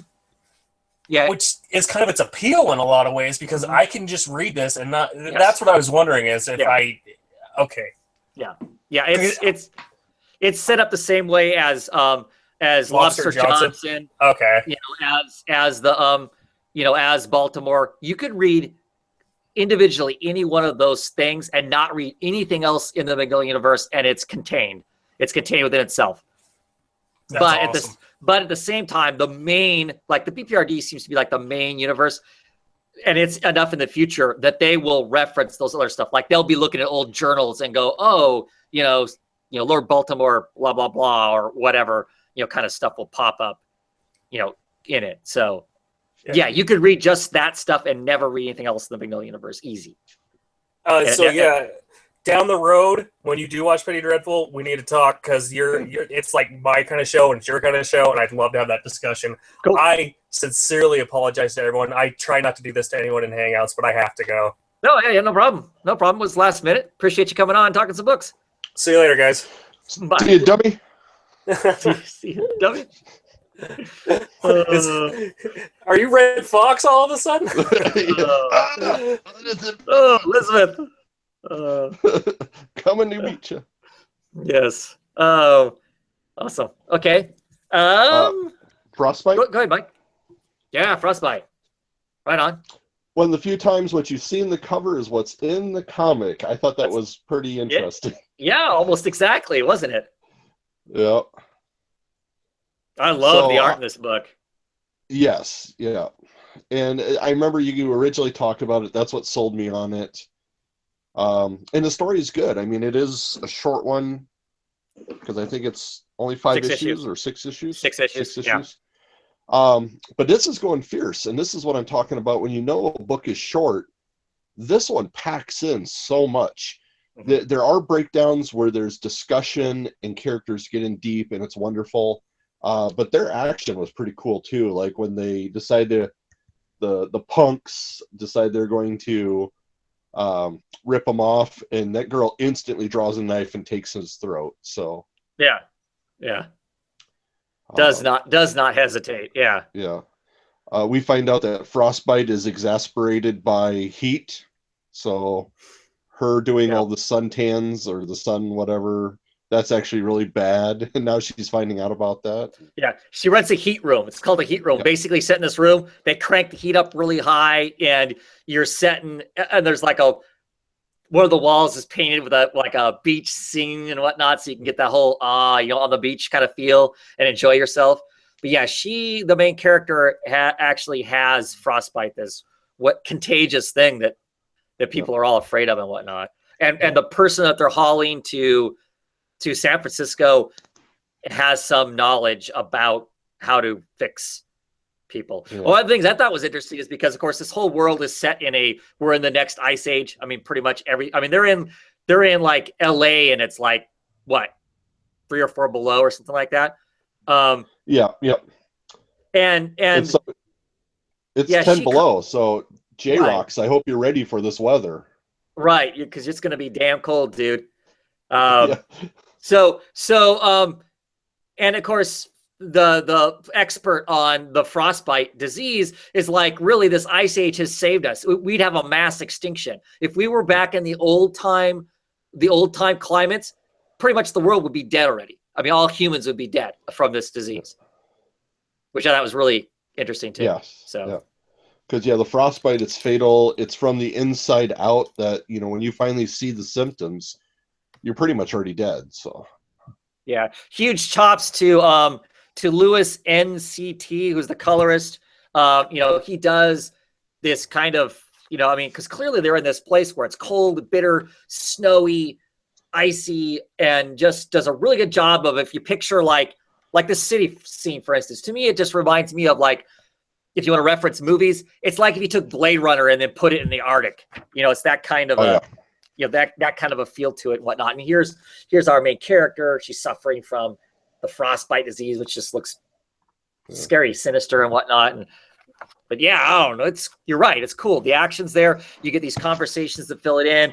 We get some emotions of our characters. They feel guilty about some of the stuff that they're doing and that sort of stuff. Yeah, here's our schmarmy douchebags that are on the cover. The bros. Yeah, with their fun little right there. See, there it is. Yeah. It literally. Yeah. But yeah, some exciting stuff at the end. They're zipping away. They've got their little. Yeah. I love the vehicles too. The vehicles are just cool looking. I don't know. I like these snow vehicles that they've drawn. Whatnot. They're just some cool elements and stuff. And then of course at the very end, we get the dun dun dun. Something's coming to get them. The vroom vroom vroom of snowmobiles in pursuit. Yeah, I'm really liking it. Yeah, for those of you north of the Mason-Dixon line, this is a really good book. You know what it's like. Sure, you're living it every day. We know. Yeah. Yep. Out there with your snowmobiles, eh? Yeah. Pick on the Canadians. Oh, shame on Travis. Yeah, it's also the Minnesota accent, so it's not just our northern border brothers. Well, yeah, certain times of the year here, it's not fun. Yeah, just not all the time. Yeah. Well, Luke, did you get any other? No, I'm indie free this week. You're tapped out. Okay. Let's see. Second issue of 7 to Eternity. Really, the art in this thing by Jerome Opeña is just outstanding. Another Rick Remender book. I really like this issue. Kind of explains our main character more about him as a child, about the hard knocks he went through to understand the situation that they're in. He is in front of this powerful being that basically offers you your heart's desire. If you accept your heart's desire, then he gets to kind of, a part of him rides inside of you. It's called a whisper. And he sees what's going on in the world. And this guy is obsessed with just taking over the entire world. And he is slowly crushing everyone who doesn't accept his offer and become a whisper. And so there's these little, our main character is going to give himself up to protect his family. He has a disease. He's going to die within a couple months. So he figures he's going to pull one over on this guy. He's going to make this guy promise to never hurt his family. He's going to agree to being the guy's whisper, and he's going to drop dead. So he doesn't really care. He's going to do what he promised his dad he would never do, but he's going to die any day because he's got some weird disease. So it doesn't matter. At the time he's trying to decide whether or not he's going to make this offer, and the whisper guy has offered him something better. He has said, let me put a whisper in you, and I will cure you. You'll be able to live for a very, very long time with your family and whatnot. And before he can really answer to that, someone breaks into this cave. It's like the last stand of these battle monks attack him. Because the guy's a tyrant. Anybody who does not accept kind of servitude under him, he crushes, he grinds into the ground. He destroys your name. He makes you a traitor, and then sends armies of people after you. So they bust in and they're attacking him and wiping his men out. And that's kind of where the book ends at, with that kind of going on. Like I said, the art in it is really cool. And it's super dynamic. The stuff that exciting. This thing's called a bridge wrecker. It's this giant lizard, and he's got like a metal mob battling ram on his face that he actually has a crank beside it. He cranks it open, and then it lets out this electric shock that knocks everybody over. And then all the battle monks come flying out of it to beat him up. This battle monk is really interesting in that he's fighting a bunch of guys with swords, and he stabs one of the guys through, and another guy chops his arm off, and he's like, "Oh, you chopped my arm off. That was extremely rude." And for payback, he literally grabs a hold of the guy's arm and rips his arm off and sticks it on their own arm, on the bloody stub, and it attaches. And then they go on swinging the other guy's sword with this new arm and whatnot. There's just some really cool, exciting stuff in it. Like I said, the art is really rich as far as a fantasy type story goes. I don't read a lot of fantasy stories, partially because as a kid, I read so many that I just kind of burnt out on fantasies. Yeah. But I've really been liking most of the stuff that Remender's been doing in the indie world. So I've been kind of, anything he writes, I've been picking up. The art in this, like I said, is just brilliant. It's got these great characters with awesome beards. So, how can the book be bad, right? But yeah. I'm really enjoying it. Like I said, it's really dynamic. There seems to be this kind of interesting, kind of sinister plot going on. When the fights are big, they're big and violent, and that's lots of fun too. So I like it. Issue 2. Good stuff. Good stuff. You got any other books, Mike? Yeah, Generation Zero. Right on. In this one, our group has captured the most popular girl in school, and they've delved into her mind. What's really interesting about it is she dreams, or her fantasy world is Archie. So it starts with an Archie art for like 75% of the book, and then as they get out of it, then it goes back to the reality art that you kind of see on the cover. It was kind of a unique, interesting thing. They figure some things out, and now they got more bad guys after them. So it is good. Like I said, you don't need to know all the rest of the Valiant universe. What knowledge you do have always seems to add another layer. And then there's a preview for the Harbingers that's supposed to be coming out, I think in December. So yeah, they had that in the back of the Faith book too. So all right, yeah, not sure if I'm going to pick that up or not. I most likely will. It depends on what week it falls in, if I can support it or not. But let's see. Of course, Saga came out this week. Brilliant as always. It's good stuff. Yeah, I don't know that I need to say a whole lot about it, other than it's got all the stuff in it that you come to expect with 39 issues of Saga. Has lots of good stuff in it. We'll see what happens. There's some interesting elements that are going on in it. Just good stuff. Another fantasy book I'm really enjoying. I'm still really enjoying Birthright. This is issue number 20. I believe this is a break. This ends an arc here. They're on Earth. They've released a dragon. There is now a dragon flying around in our reality of Earth. So it'll be curious to see how that gets dealt with. They released this dragon as kind of a battle strategy to get away from this mage, because everything's going bad.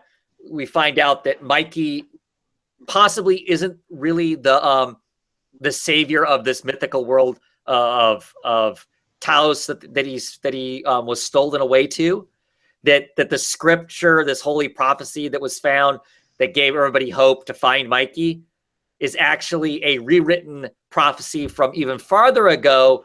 And the guy who is the monster who's destroying Talos and everybody in it, he's actually the original. He's the original savior. He was supposed to be the person to save the world, and supposedly he did. And then something clearly went bad somewhere along the way. So some pretty big landmines happen in this book as far as finding out who's doing what and whatnot. It's still a really, really great book. The art by Brinson is just absolutely brilliant stuff. Now there's a big break. I don't think the book comes back until January. People who aren't reading singles, pick it up and trade. Pick up the first trade. Check it out. It's pretty enjoyable and stuff. I'll double up on that one. I picked it up in trade, and in trade, there's no breaks like you usually see the cover and all that. Mm-hmm. It blends like it was meant to be read in trade. Oh, nice. So nice. Yep. Cool. Coming down to the last issues of Exodus: The Life After, there's Hemingway kicking the shit out of the equivalent of Mickey Mouse, because he's literally stuck in Florida. He's working for the Holy Reverend, and they spend all day sitting in a cubicle, writing basically the equivalent of Hallmark card versions of everything's great, God is great, blah blah blah kind of stuff, and he hates his life, kind of a thing, and he knows there's something wrong with reality, but he can't remember his afterlife. He can't remember being Ernest Hemingway. He can't remember the afterlife he was living in, kind of, purgatory and all of that stuff that's happened. And a lot of the characters who've been in the book in the past are kind of that way. And they're all starting to meet together, and some things are starting to click, and there's going to be another overthrow of some sort. So we'll see what goes on. Still really enjoyable book. I really have fun reading that book. Let's see. Did the writers say that they have a couple of ideas that they're going to continue to do these series? No. The Exodus, the life after stuff is done. After the Exodus, this is done. They're done. Okay. They're done with this story. I do know that the creators are going to go on to do some other books, not this, but something else. They're already signed up to do something else. I talked with Gabo and the artist, and he said that when this is done, they're taking a small break, and really he's already started kind of work on what the next project is going to be. Hasn't been announced yet. I don't know what it is. I know it'll be from Oni Press because Jason Hale Falkoff has an exclusive with Oni Press. That's who he does all of his work for now. So there'll be something else, and I will pick it up. It doesn't matter to me what it is. I'll pick it up initially to see what's going on, because I enjoyed this, and I like most of what Falkoff does as far as writing goes. So, yeah. All right. Yeah. The Odyssey continues to be brilliant. It's another issue that has lots of limericks in it. Most of this issue, it's all single page splashes. All the way through it. It's not like there's any paneling. It literally is a page with a limerick going down it, telling us more about the house of Arcturus and all the horrible stuff that happens with the house of Arcturus. Greek mythology and history kind of tells that this family tree has a really bad habit of killing their own family members and like turning them into stew and stuff like that. So it's got some really gory, brilliant stuff in it as far as that goes. It continues to have a subtle feminist bent to it, because of course the whole thing is written as women play the main roles instead of having all the Greek characters be the main characters are always the males, Jason and the Argonauts and all those kinds of things. They're all been converted over to female characters, so you get kind of a different slant on it as far as that goes. This is issue 12. This ends the first house of stories. There are 2 more. We'll get another 12 issues, and then we'll get another 12 issues, 36 issues total, and that's the end of the series supposedly. I really enjoy it. Like I said, it's heavy reading. Matter of fact, I was reading this, and there were people standing around me talking, and I literally had to go put earplugs in to be able to read this and concentrate on what I was reading to keep the static out, because some of it's that heavy of a read. But I really, really enjoy it. Great article in the back about writing Greek tragedies and when the first Greek tragedies were written that had female characters being the leads as opposed to playing the stereotypical roles they played all along, and stuff. Kind of an interesting read, historical kind of stuff. Have no idea if that stuff ends up in trades or not, but the artwork by Christian Ward is brilliant. It's gorgeous, gorgeous stuff. So I just continue to enjoy that as being kind of, I don't know, the extra smart book that takes more to read, but I still like it for that kind of a thing. Well, and I do believe that when Aristotle wrote a lot of that stuff, he did in fact believe that most people would have headphones to cancel out other people around them. Yeah, good. Yeah. So I'm reading it in the right tradition then. So that's good. Yeah. That's good. Something different I picked up The Skeptics. Issue number 1. This is a Black Mask book. I've been kind of trying to try out some of the Black Mask stuff. Written by Tina Howard and art by Giogi, I think is how you say the last name. Kind of interesting. It's set in the early, I want to say 60s, 50s, somewhere in there, I think. What it is the U.S. government has learned. They believe that the Soviets have some super soldiers that have psychic abilities, and they need to find their own people to have psychic abilities in the United States to fight against them. These two kids, one's actually from Britain, and a psychology student, have both exhibited these special powers. They go to this government building and they get tested by the government. They bend spoons.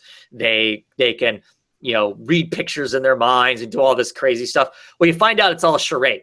They're basically doing sleight of hand to bend the spoons and all kinds of other trickery, because this woman who is their handler, she investigates the paranormal and whatnot, but she doesn't really believe in any of it. She's a skeptic, and she doesn't believe the Russians really have it. She thinks it's all propaganda and just trying to scare us, and she's trying to prove a point with this whole thing. But she's got these two kids that have kind of faked the tests, and at the end of it, they say, we faked these tests." The U.S., the president of the United States is so sold on the fact the Russians really have these super soldiers, and he can't believe that these kids faked out the scientists. So he now won't believe that these kids don't really have superpowers. And so they can't convince the government they don't have superpowers, and they're possibly going to be sent off to fight these Russian super soldiers, and they don't have powers. I mean, they hid broken spoons up their sleeves so they could fake bending and breaking spoons with their minds and stuff. So now they're in a panic trying to hide from those, they're actually hiding in the government building that they've been being tested in, because now they don't think they can get away. And so I have no idea what's next. It was kind of fun. It was kind of interesting, kind of a read. I'll be checking out a few issues of it just to see what's going on. Kind of a challenge to pick up the issues, because I think I forgot to order issue number 2, but then I went and ordered issue number 3. So I'll be chasing those down. But it's kind of a funny situation. Like I said, them faking that they're these super psychic people, and they really aren't. And now nobody will believe them that they aren't powered. So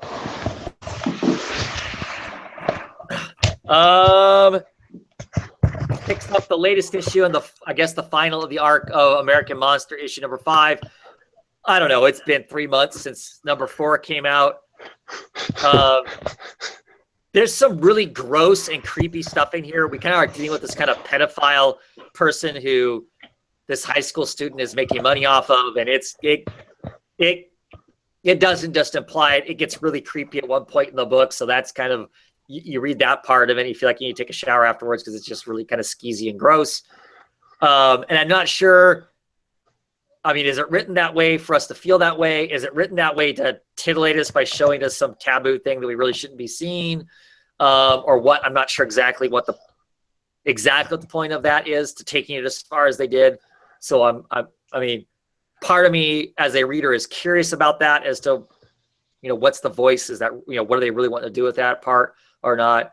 And then we get a little more idea of who our main character is, this severely burnt Iraqi war veteran, and why is he here, and why is he doing what he's doing. We find out that this kind of leader of this drug smuggling, gun smuggling biker gang, that they were all in the same unit, and our bird victim expected the leader of the gang to kill him. He was begging to be killed, and he didn't do it because somebody else was there and kept him from doing it. And I don't know if he's still holding a grudge about that, or exactly what. We haven't found out, but supposedly there's going to be more of this book. And I'll probably keep getting it, but it's one of those things I'm going to keep getting, but then we have to go back and read it all together, because the gaps are so darn long in between it to remember to really be into what's going on. So, whereas most of the Aftershocks comics are really consistent, this one hasn't been, as far as coming out monthly. To start out with, they did a really good job of all the Aftershocks comics. We're hitting monthly deadlines and whatnot. And this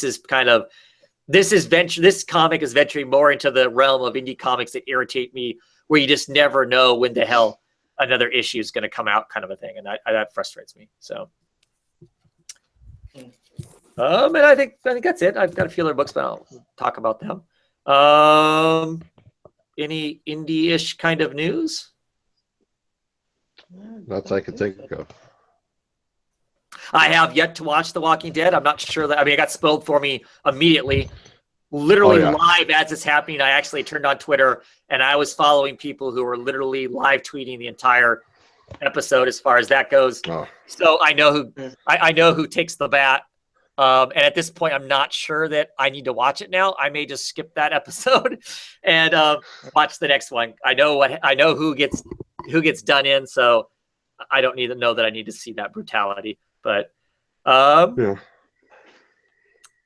any I think it's brutality with a purpose, though. I yeah. think that it was brutal to watch, but if you kind of look at the big picture, what I think they were trying to do, obviously get Negan, kind of put him in the place he's going to be, and honestly the breakdown of Rick. It's brutal, but it has a point, I think. Yeah, I don't know, but I guess for me, I don't know if I'll be able Yeah. to watch that because we've seen Rick break down before, and every time that happens, I'm always kind of like, okay, I have to quit watching this, and that's usually about the time I quit watching it, and then I end up going back and binge watching the damn thing, when it hits Netflix or whatever to get re-caught up, just because it's so damn painful. I guess I don't know.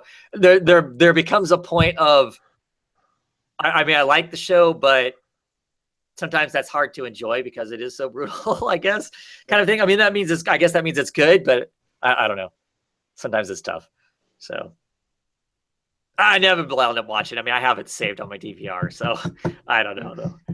I don't know. Any other? I don't know of any No. thing that I can think of that's pressing in the world of independent kind of stuff.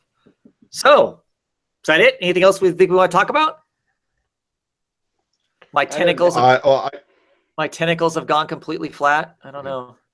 I believe there was a promise of candy, and I still haven't seen any candy yet. Oh, well, okay. So I got the bag right here. Nobody said trick or treat, Right. so I decided not to give any out. Oh, okay, all right. And you're not wearing a costume, and you're not wearing a costume now, and I don't give candy to people who don't wear costumes. Nothing I hate more than a teenage kid that comes up to my door not wearing a costume and says treat.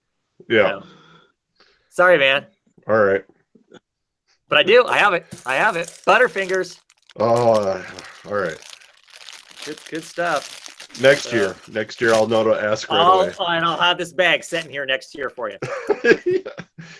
That's what it's So- good. That's right. Any rate.